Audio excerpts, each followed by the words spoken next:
होने से, और दिल खुश हो गया कि समय से पहले ये पंडाल भर चुका था। उसने हमारे मूड को दिखा दिया सरकार को कि हम किस मूड में हैं और हम क्या चाहते हैं और हम अपनी लड़ाई को कहां तक लेके जा सकते हैं। ये हमने आज करनाल में दिखा दिया। सब पूछ रहे थे आगे की क्या रणनीति होगी, भाई पीछे तो दिखा दिया हमने। हमारे मजदूर जिस तरह से एकजुट हुए हैं हरियाणा के अंदर, और ये इसलिए हरियाणा सरकार की जो मजदूर विरोधी नीतियां हैं, इन मजदूर विरोधी नीतियों के खिलाफ आने वाले समय में हम शानदार संघर्ष करेंगे। ये हमने अपना मूड बना लिया है, ये हमने तय कर लिया है। 20,000 हरियाणा की आशा वर्कर पिछले 2 महीने से आंदोलन कर रही हैं। सरकार कह रही थी कि हम आशा वर्कर से बातचीत नहीं करेंगे। कई बार मुख्यमंत्री ने भी कहा मैं आशाओं से बातचीत नहीं करूंगा।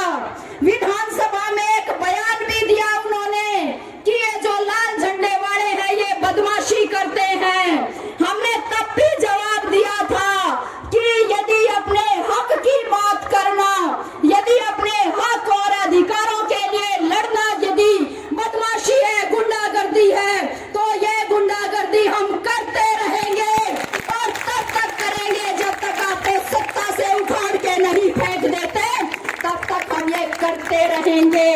लेकिन ये ईमानदार हैं, खुद कह रहे हम देशभक्त हैं, हम राष्ट्रभक्त हैं। और ये देशभक्त राष्ट्रभक्त इनके मंत्री, एक मंत्री बैठा दिल्ली में शरण सिंह, जिन्होंने जो पहलवान लड़कियां थी उन्होंने आरोप लगाया कि मंत्री ने हमारा यौन शोषण किया है।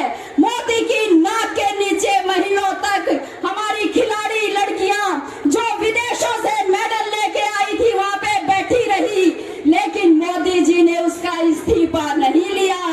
हरियाणा के अंदर भी विधानसभा में हरियाणा का भी खेल मंत्री, हमारी जूनियर कोच जो विदेशों से हमारे हरियाणा के लिए, देश के लिए मेडल लेके आई, उन्होंने कहा इस मंत्री की नीयत खराब है, ये मेरे साथ जो है गलत कर रहा है।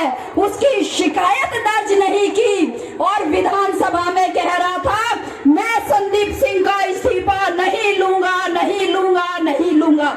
यदि ये राष्ट्रभक्ति है, यदि ये महिलाओं का सम्मान है, तो हम नहीं मानते ऐसे सम्मान को, और इसका भी आपको करारा जवाब देंगे। ये हमारी आवाज को दबाना चाहते हैं, हमें इकट्ठा नहीं होने देना चाहते। जब हम इकट्ठा होकर रैली करना चाहते हैं, हरियाणा की पुलिस जिसका काम अपराधियों को पकड़ना है, अपराधियों का पीछा छोड़ के हरियाणा की महिलाओं के पीछे लगा देते हैं। हमने आंगनबाड़ी के आंदोलन में उनका ये रूप देखा था, आशा वर्कर के आंदोलन में 2-2 बार हमने उनका ये रूप देखा।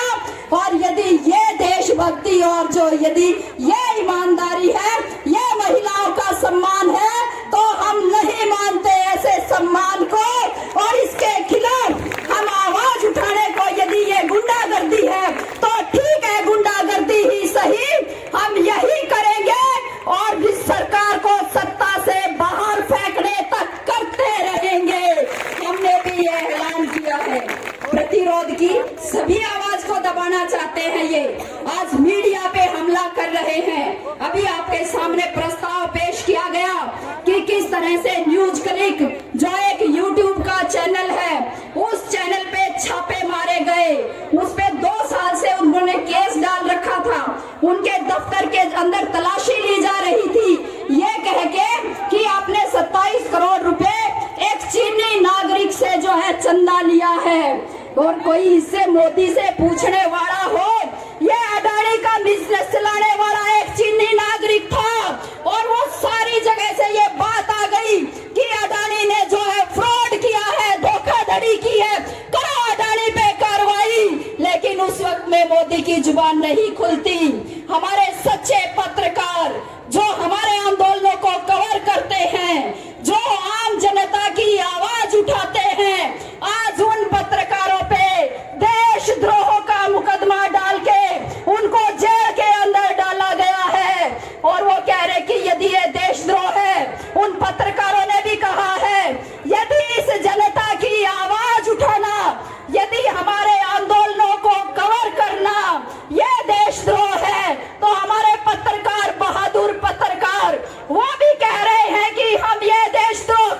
रहेंगे उनके लिए, क्योंकि मोदी देश है।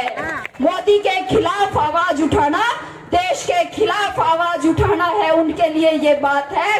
हमारे लिए जनता देश है।